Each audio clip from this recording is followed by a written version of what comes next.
Hello future IITians and NITians. तो आज अपन बात करेंगे फंक्शन के बारे में। जेईई मेंस 2024 के जनवरी सेशन में फंक्शन के रिगार्डिंग जो भी क्वेश्चंस आए उन सबको अपन यहाँ पे सॉल्व करेंगे। बट बिफोर दैट इसी तरीके से अपन ने बहुत सारे चैप्टर्स को यहाँ पे कवर किया है, जिसका प्लेलिस्ट का लिंक आपको नीचे डिस्क्रिप्शन में मिल जाएगा। आप लोग वहां से जाके चेकआउट कर सकते हैं। अब बात करते हैं फंक्शन के क्वेश्चन की। जैसे कि पहला क्वेश्चन अपने को यहाँ पे दे रखा है, अपने को f एक फंक्शन दिया हुआ है और g एक फंक्शन दिया हुआ है। फिर बाद में g ऑफ fx के बारे में बात की जा रही है कि वो 1 1 है या ऑन टू है या फिर इनमें से किस तरीके का फंक्शन है। उसको निकालने के लिए अपन सबसे पहले g ऑफ fx निकालेंगे। अब g ऑफ fx कैसे निकालते हैं, देखो सबसे पहले कैसे करेंगे अपन, यहाँ पे g के अंदर fx फंक्शन डालेंगे। यानी कि यहाँ पे क्या हो जाएगा, यहाँ पे हो जाएगा fx कब, जब fx is greater than equal to 0। यहाँ पे हो जाएगा e की पावर fx कब, जब fx is less than equal to less than 0। अब यहाँ पे इन कंडीशंस को अपने को यहाँ पे सॉल्व करना है, जिससे कि अपन अल्टीमेटली x की वैल्यू निकाल सके।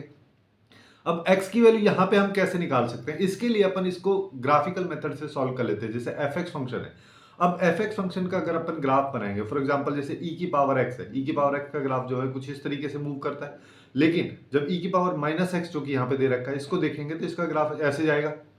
दूसरा चीज ln x log x with base e जो लिखा हुआ है, यानी कि ln x जो लिखा है, इसका ग्राफ ऐसा होता है। अब इसको अपन को कंबाइन करके लिखना है। जैसे कि यहाँ पे अगर मान लो मैं देखता हूं इसको, तो मेरे पास क्या हो जाएगा कि जब यहाँ पे x जो है लेस देन इक्वल टू 0 है, तो ग्राफ जो है e की पावर x वाला ग्राफ है, जिसमें 0 इंक्लूडेड है, तो इस तरीके का ग्राफ आएगा। और जब x पॉजिटिव है यानी कि 0 से बड़ा है, तो ग्राफ जो है ln x का ग्राफ होगा, यानी कि इस तरीके से मूव करेगा। ये अपने पास में सिचुएशन हो गई। अब यहाँ पे क्या बोला है, अपने पास पहली कंडीशन है कि fx जब ग्रेटर देन इक्वल टू 0 है। अब fx कहाँ कहाँ पे ग्रेटर देन इक्वल टू 0 है, अपने को बस वही चीज देखनी है। जैसे कि यहाँ पे अगर देखोगे तो इस सिचुएशन में fx जो है ग्रेटर देन इक्वल टू 0 है, उसके साथ साथ यहाँ पे भी ग्रेटर देन इक्वल टू 0 है। तो जब fx greater than equal to 0 है, उसके लिए मैं लिख सकता हूं कि इस सिचुएशन में x जो है माइनस इंफिनिटी से 0 तक जा रहा है, जिसमें 0 इंक्लूडेड है। यूनियन यहाँ पे कहां से जा रहा है, 1 से, ठीक है, 1 से इंफिनिटी तक जा रहा है। ये अपने पास में इसका सिनेरियो हो गया। दूसरा सिनेरियो क्या है कि जब fx लेस देन 0 है। अब fx जो है वो लेस देन 0 कहां पे है, इस वाले ग्राफ में। और यहां पे x की वैल्यूज क्या है, यहां पे देखोगे तो ये वाली वैल्यू 1 होती है, तो यहां पे 0 से 1 के बीच में टेंड कर रहा है। तो मतलब यहां पे मैं बोल सकता हूं कि x जो है जब 0 से 1 के बीच में होगा, तो यहां पे ये वाला सिनेरियो अपने पास में आएगा। अब देखो, तो मैं यहां पे g ऑफ fx को कैसे लिख सकता हूं, यहां पे आ जाएगा fx फंक्शन, और यहां पे x की वैल्यू क्या आ जाएगी, माइनस इंफिनिटी से 0 और 1 से इंफिनिटी। अब इसको अपन ऐसे लिख देते हैं। देखो यहाँ पे एक चीज अगर मैं देखूं, तो माइनस इंफिनिटी से 0 और 1 से इंफिनिटी में मैं एक्चुअली में दो ग्राफ्स को कंबाइन कर रहा हूं, एक ये वाला एक ये वाला। अगर मैं इसको सेपरेट लिख दूंगा तो फिर बाद में अपने को वैल्यूज कैलकुलेट करने में आसानी हो जाएगी। तो जैसे यहाँ पे मैं लिख सकता हूँ कि x जब लेस देन इक्वल टू 0 है, fx आएगा। और एक बार fx कब आएगा, जब x जो है ग्रेटर देन इक्वल टू 1 है, ठीक है। और थर्ड सिनेरियो है e की पावर fx का, ये कब आएगा, जब x की वैल्यू जो है 0 से 1 के बीच में। अब अपने पास में g ऑफ fx फंक्शन लगभग लगभग बन गया है। तो मेरे को यहां पे क्या करना है, g ऑफ fx, अब x की वैल्यूज डालनी, सॉरी fx की वैल्यू डालनी है। तो fx की वैल्यू यहां पे क्या डालें, x जब लेस देन 0 है, तो fx की वैल्यू क्या है, e की पावर माइनस एक्स, है ना। यहां पे आ गया e की पावर माइनस एक्स कब, जब लेस देन इक्वल टू 0 है। इधर आ जाओ, सेकंड वाला केस है कि x जब ग्रेटर देन इक्वल टू 1 है, तो fx की वैल्यू क्या है, तो fx की वैल्यू ln x है ना। ग्राफ से भी अपन देख पा रहे हैं सीधा सीधा, तो यहां पे आ जाएगा ln x, डायरेक्ट इसको लिख देता हूं, जब x greater than equal to 1 है। थर्ड केस अपने पास में क्या है, जब x की वैल्यू 0 से 1 के बीच में है, तो fx की वैल्यू क्या है, तो भी fx की वैल्यू जो है वो ln x ही है। तो e की पावर ln x करोगे तो इसकी वैल्यू x आ जाती है। यहां से मैं डायरेक्ट x लिख देता हूं, जब x जो है 0 से 1 के बीच में है। अब मेरे को यहाँ पे इसका 1 1 और मैनी 1 चेक करना है, ऑन टू इनटू चेक करना है, जिसमें ये वाला जो है कोडोमेन होता है। 1 1 को अपन कैसे चेक करते हैं, हॉरिजॉन्टल लाइन टेस्ट की हेल्प से। और यहाँ पे ऑन टू या इनटू को अपन कैसे चेक करते हैं, इसका रेंज देख के, अगर इसका रेंज कोडोमेन के बराबर आ रहा है तो ये ऑन टू फंक्शन होगा। अब इसको बना लेते हैं। इसको अगर मान लो अपन ड्रॉ करते हैं, काफी इजी ग्राफ है। जैसे x जब लेस देन इक्वल टू 0 होगा, तो ग्राफ इसका e की पावर माइनस एक्स वाला है। और जब x जो है ग्रेटर देन इक्वल टू 1 होगा, तो ग्राफ ln x वाला है ना, इसको थोड़ा सा ऐसे कर देते हैं, चलो, है ना। और 0 से 1 की सिचुएशन में ग्राफ जो है वो क्या है, x है, y is equal to x वाली लाइन है, यानी कि ये वाली लाइन हो। अब ये अपने पास में ग्राफ हो गया। अब देखो मेरे को यहाँ पे सबसे पहले 1 1 चेक करना है, 1 1 है कि मैनी 1 है। अगर मैं यहाँ पे कहीं पे भी हॉरिजॉन्टल लाइन ड्रॉ करता हूँ, फॉर एग्जांपल यहाँ पे किया, तो यहाँ पे x की दो वैल्यूज के लिए y की एक सेम वैल्यू आ रही है, जिसका मतलब 1 1 तो होगा नहीं, तो मैनी 1 हो गया, है ना। तो 1 1 अपने पास में ये नहीं होगा। दूसरा सिनेरियो अपने पास में क्या है, ऑन टू या इनटू चेक करना है। अब ऑन टू या इनटू चेक करने के लिए इस फंक्शन का अगर मैं रेंज या आउटपुट देखता हूं, तो यहां पे मैं देख पा रहा हूं कि ये नेगेटिव वाले पोर्शन में तो ग्राफ है ही नहीं, जिसका मतलब यहां पे जो इसकी वैल्यूज होंगी वो 0 से इंफिनिटी तक जा रही है g ऑफ एफ एक्स की। बट इसका कोडोमेन मेरे को r दे रखा है, तो कोडोमेन और रेंज यहां पे बराबर नहीं है। जब ये दोनों बराबर नहीं है तो अपन यहां पे बोल सकते हैं कि ये ऑन टू फंक्शन भी नहीं होगा। तो अपने पास में यहाँ पे इसका करेक्ट आंसर जो है वो डी निकल के आ रहा है कि ना तो ये 1 1 फंक्शन है, ना ही ये ऑन टू फंक्शन है। इस तरीके से अपन इस क्वेश्चन को सॉल्व कर सकते हैं। अब नेक्स्ट क्वेश्चन की तरफ चलते हैं। नेक्स्ट क्वेश्चन में अपने को यहाँ पे एफ एक्स एक फंक्शन दे रखा है, फिर जी दे रखा है, और gx फंक्शन के बारे में बोला है gx फंक्शन जो है f ऑफ fx के बराबर है, तो इसकी वैल्यू बतानी है। अब देखो वैसे अगर हर बार इसको सॉल्व करते हुए चलोगे तो काफी कॉम्प्लिकेटेड हो जाएगा, बट उससे सबसे आसान यहाँ पे अप्रोच रहेगा कि पहले मैं gx फंक्शन निकाल लेता हूँ। gx फंक्शन क्या हो जाएगा, fx के अंदर fx डालना है, तो 4 और fx के अंदर fx डालने का मतलब यहाँ पे हो गया 6x माइनस 4 हो गया, ये माइनस 3 आ गया, डिवाइडेड बाई 6, और यहाँ पे आ जाएगा 4x minus 3 divide by 6x minus 4, और यहाँ पे -4। इसको सॉल्व कर लो। सॉल्व करेंगे तो यहाँ पे एलसीएम ले लेते हैं, तो यहाँ पे क्या आएगा, 16x हो गया, ये -12 हो जाएगा, -18x ये हो जाएगा, +12 ये हो गया। नीचे की बात करेंगे तो नीचे यहाँ पे क्या आ जाएगा, सिंस देखो यहाँ पे जो fx फंक्शन है उसके अंदर ही आप सॉरी gx फंक्शन जो है उसके अंदर 2/3 इंक्लूडेड नहीं है, जिसका मतलब ये वाली वैल्यू कभी 0 होगी नहीं, तो अपन इसको यहाँ पे एलसीएम लेके काट सकते हैं। तो नीचे यहाँ पे देखोगे तो यहाँ पे क्या आ जाएगा, यहां पे आएगा 24x माइनस 18, और यहां पे आएगा -24x प्लस 16। ये अपने पास में आ रहा है। देखो ऊपर क्या हो रहा है, 12 से 12 कैंसिल, तो ऊपर आया -2x, नीचे आ जाओ 24x से 24x कैंसिल, तो यहां पे आ रहा है नीचे -2। तो यहां से अपने पास x आ रहा है, gx की वैल्यू अब मेरे पास x आ रही है। अब g ऑफ gx भी निकालोगे तो वो भी हमेशा x ही रहेगा, तो अब चाहे दूसरी बार भी निकाल लो तब भी अपने पास सिनेरियो वही रहने वाला है। यहाँ पे x आएगा, और x की जगह पे क्वेश्चन में बोल रहा है 4 डाल दो, तो डाल दो 4। तो इस क्वेश्चन का जो करेक्ट आंसर है वो अपने पास 4 निकल के आ जाएगा। अब नेक्स्ट क्वेश्चन की तरफ चलते हैं। नेक्स्ट क्वेश्चन में यहाँ पे डोमेन के बारे में बात की जा रही है। अपने पास fx एक फंक्शन है, इसका डोमेन अगर ये है तो अल्फा और बीटा की वैल्यूज के बारे में अपने को यहाँ पे उनका स्क्वायर और क्यूब्स का सम निकालना है। तो उसके लिए अपन क्या करेंगे, सबसे पहले इसको दो अलग अलग फंक्शंस में डिवाइड करो। जैसे एक फंक्शन ये है, एक फंक्शन ये है, दोनों का अपन अल्टीमेटली करते क्या है, दोनों का अलग अलग डोमेन निकाल लो और फिर बाद में इंटरसेक्शन ले लेंगे। तो यहाँ पे जैसे सबसे पहले अगर मैं बात करूं फर्स्ट वाले की, तो x² minus 25 divided by 4 minus x², ये जो है ये अपने को चाहिए, इसका डोमेन चाहिए, है ना। इसको अपन फर्स्ट फंक्शन बोल दे। अब यहाँ पे दो सिनेरियो, सबसे पहले डिनोमिनेटर 0 नहीं होना चाहिए, जिसका मतलब 4x² 4 माइनस x² जो है वो 0 नहीं होना चाहिए, इसका मतलब x की वैल्यू जो है +-2 नहीं होनी चाहिए। दूसरा, रूट के अंदर जो आ रहा है वो देखो, अब न्यूमरेटर में तो ये 0 हो सकता है, लेकिन ग्रेटर देन इक्वल टू 0 होना चाहिए, मतलब x² minus 25 greater than equal to 0। यहां से आया x² greater than equal to 25, तो यहां से अपन क्या बोल सकते हैं, इसको तो सीधा सीधा सॉल्व कर सकते हैं ना। यहाँ पे x की वैल्यू आ जाएगी, डायरेक्ट इसको लिख दे रहा हूं, है ना। तो यहां से x की वैल्यू मेरे पास आ जाएगी -∞ से -5 यूनियन 5 से इंफिनिटी, और इसमें ऑब्वियस सी बात है ऑलरेडी -2 और +2 इंक्लूडेड नहीं है, तो अपन दूसरे वाले सिनेरियो कंसीडर ही नहीं करेंगे, इतना ही पोर्शन अपने पास सफिशिएंट हो गया। अब सेकंड वाले केस पे आ जाओ। सेकंड वाले केस में क्या है, यहां पे log लिखा हुआ है विद बेस 10 और इसके अंदर कुछ लिखा हुआ है। तो log की प्रॉपर्टी क्या होती है कि इसके अंदर जो लिखा रहता है ये ग्रेटर देन 0 होना चाहिए और 1 नहीं होना चाहिए। अच्छा, यहाँ पे न्यूमरेटर में तो 1 हो सकता है ना। तो यहां पे अपन क्या करेंगे, x² minus 2x plus 2x minus 15 यहां पे आ जाएगा ग्रेटर देन 0। इसको सॉल्व कर लो, तो इसके फैक्टर्स करेंगे तो क्या हो जाएगा, यहाँ पे x² plus 5x minus 3x हो गया -15 ग्रेटर देन 0।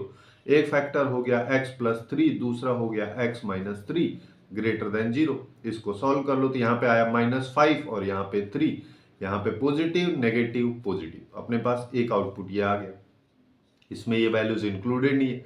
अब अल्टीमेटली अपने को लेना इंटरसेक्शन है ना। इंटरसेक्शन लेने के लिए अपन क्या कर सकते हैं, सबको एक लाइन पे पहले ड्रॉ कर लेते हैं, है ना। तो जैसे कि मान लो मैं यहाँ पे ड्रॉ करता हूँ, तो यहाँ पे आया -5, उसके बाद बीच में यहाँ पे 3 है और यहाँ पे 5 है। पहला वाला कंडीशन से अपने को अपने पास जो वैल्यूज निकल के आ रही है वो आ रही है -5 से छोटी और 5 से बड़ी। दूसरा सिनेरियो अपने पास में क्या कह रहा है कि -5 से छोटी, इसमें इंक्लूडेड था, इसमें इंक्लूडेड नहीं है, और यहां पे 3 से बड़ी।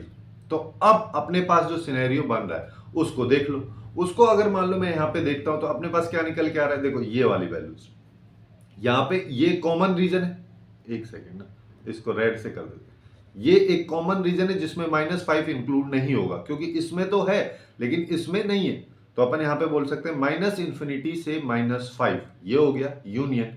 यहां से आ जाओ, यहां से ये वाला पोर्शन जिसमें नीचे वाले में 5 इंक्लूडेड है, ऊपर वाले में भी है, तो अपन यहां पे बोल सकते हैं ये 5 से इन्फिनिटी की तरफ जा रहा है।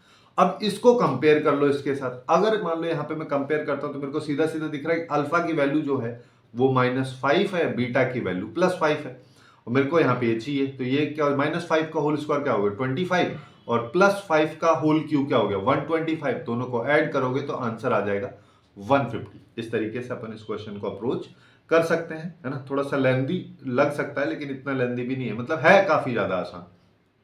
अब नेक्स्ट क्वेश्चन की बात करते हैं। यहाँ पे f(x) अपने को एक फंक्शन दे रखा है ना, और g(x) एक फंक्शन दे रखा है, और फिर f(g(x) के डोमेन के बारे में बात की जा रही है।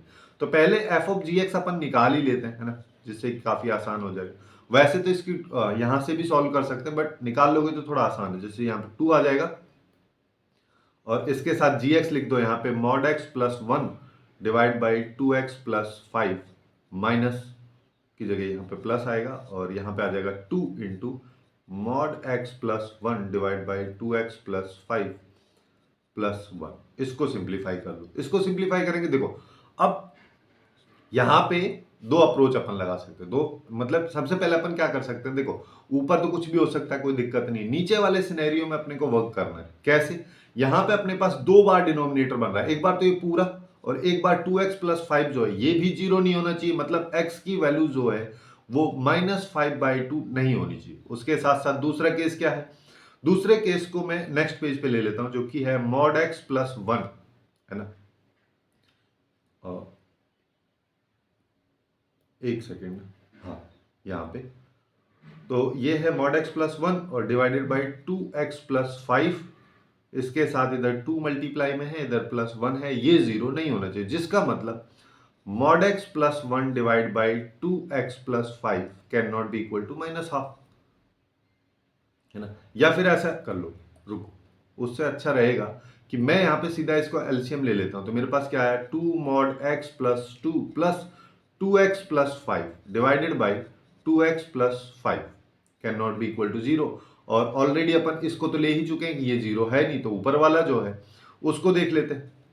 उसको अगर मान लो मैं यहाँ पे देखता हूँ तो मेरे पास क्या आएगा 2 mod x + 2x + 7, है ना। अब इसको सॉल्व करना है। इसके दो सिनेरियोज बनेंगे। जब x > 0 तो ये क्या आ जाएगा 2x हो जाएगा, mod x की जगह x लिख सकते हैं, यहाँ पे भी 2x हो जाएगा, ये 7, ये 0 नहीं होना चाहिए। तो जिसका मतलब अपने पास में यहाँ पे क्या आ रहा है 4x जो है वो 0 नहीं होना चाहिए, 4x जो है वो -7 नहीं होना चाहिए, मतलब x जो है -7/4 नहीं होना चाहिए। बट एक चीज देखो, यहां पे हम बोल रहे हैं x पॉजिटिव है और ये बोल रहे हैं कि x की वैल्यू ये नहीं होनी चाहिए, ये तो ऑलरेडी नहीं है, क्योंकि जब x पॉजिटिव है x की कोई नेगेटिव वैल्यू वहां पे आ ही नहीं सकती, तो ये तो है ही नहीं, तो इसका कोई मीनिंग ही नहीं हुआ। दूसरा केस अपने पास है जब x <0 है। जब x <0 तो यहाँ पे आया -2x, यहाँ पे +2x + 7 = नॉट इक्वल टू 0। इन दोनों को ये तो कट जाएंगे, तो यहाँ पे 7, ये तो ऑलरेडी 7 जो है 0 के बराबर होता ही नहीं है, तो यहां से कुछ अपने पास में आउटपुट निकल के नहीं आ रहा है जिसको अपन इसके डोमेन में कंसीडर कर सके। तो अपने पास केवल और केवल एक सिनेरियो है कि x की वैल्यू जो है -5/2 नहीं होनी चाहिए, इसके अलावा कोई भी होगी तो चल जाएगा। तो अपने पास इस क्वेश्चन का करेक्ट आंसर जो है वो हो जाएगा सी। अब नेक्स्ट क्वेश्चन तरफ चलते हैं। अब यहां पे देखो अपने को फिर से डोमेन के रिगार्डिंग एक क्वेश्चन पूछा है जिसमें f(x) एक फंक्शन दे रखा है, उसका डोमेन फिर से वैसे ही दिया हुआ है और अल्फा + बीटा + गामा के सम की वैल्यू पूछा है। इसको सॉल्व अपन कैसे करेंगे, वही जैसे लास्ट टाइम किया था कि यहाँ पे इसको फर्स्ट बोल दो, इसको सेकंड बोल दो। फर्स्ट को अगर मान लो मैं देखता हूं तो मेरे पास कॉस इनवर्स के अंदर लिखा है। कॉस इनवर्स के बारे में, कॉस इनवर्स के अंदर जो भी वैल्यू होती है उसके बारे में मेरे को क्या पता है कि वो -1 से 1 के बीच में रेंज करेगी। तो मैं यहाँ पे इसको लिख सकता हूँ -1 2 minus mod x divide by 4 और लेस देन, है ना। अब इसको थोड़ा सिंप्लीफाई कर लो, जैसे कि ये क्या हो जाएगा, 4 से अगर मैं मल्टीप्लाई कर दूं तो ये 4 आ जाएगा, 2 माइनस मॉड एक्स हो गया और यहाँ पे 4 आ गया। अब अपन यहाँ पे क्या कर सकते हैं, इसको फिर यहाँ पे माइनस से मल्टीप्लाई कर दो, पूरी इनइक्वलिटी को माइनस से मल्टीप्लाई करूंगा तो इनइक्वलिटी यही रहने वाली, जैसे यहाँ पे 4 आ जाएगा, इनइक्वलिटी का साइन बदल जाएगा, ये मॉड एक्स -2 हो जाएगा और ये भी 4 आ जाएगा, ये हो गया। अब यहाँ पे +2 कर दो, यहाँ पे +2 कर दो, यहाँ पे भी +2 कर दो, तो यहाँ से क्या आया, यहाँ से 6 आ रहा है, यहाँ से मॉड एक्स आ रहा है, यहाँ से अच्छा यहाँ पे -4 है ना, तो यहाँ पे -2 आ रहा है। अब अपने पास यहाँ पे दो केसेस हैं। पहला केस क्या है कि mod x less than equal to 6, जिसका मतलब x की वैल्यू क्या आ गई, यहाँ पे आ गई, डायरेक्ट अपन इसको लिख सकते हैं ना, -∞ से -6, सॉरी ये वाला नहीं आएगा, लेस देन है ना, तो यहाँ पे आ जाएगा -6 से 6 के बीच की वैल्यू होनी चाहिए। दूसरा केस अपने पास में क्या है कि mod x greater than equal to -2, ये तो हमेशा ही होता है। मॉड x की जो वैल्यू, यहाँ पे x की वैल्यू कुछ भी रखो, चाहे नेगेटिव रखो पॉजिटिव रखो, वो हमेशा -2 से तो बड़ी होगी, क्योंकि ये वैल्यू जो है ये हमेशा पॉजिटिव में आएगी और कोई भी पॉजिटिव वैल्यू नेगेटिव वैल्यू से तो हमेशा बड़ी होती। तो अपने पास केवल ये वाला सिनेरियो आ रहा है, ये फर्स्ट वाला केस हो गया। सेकंड वाले केस में आ जाओ। सेकंड वाले केस में देखो कि एक्चुअली में लिखा क्या है, यहाँ पे लिखा है ये पूरे की पावर है ना, तो यहाँ पे आएगा 3 - x। अब यहाँ पे अपने पास दो सिनेरियो, सबसे पहले क्या है, 3 - x जो है ये पॉजिटिव होना चाहिए, जिसका मतलब x की वैल्यू लेस देन 3 होनी चाहिए। दूसरा केस अपने पास में यहाँ पे क्या है कि ये वाली जो वैल्यू है, ये जो है ये 1 नहीं होनी चाहिए। क्यों नहीं होनी चाहिए, ln 1 की बात करोगे तो ln 1 0 होता है, तो 1/0 फिर नॉट डिफाइंड वाला सिचुएशन आ गया। तो यहाँ पे 3 - x जो है can not be equal to 1, मतलब x can not be equal to 2। ये अपने पास में सिनेरियो आ चुके हैं।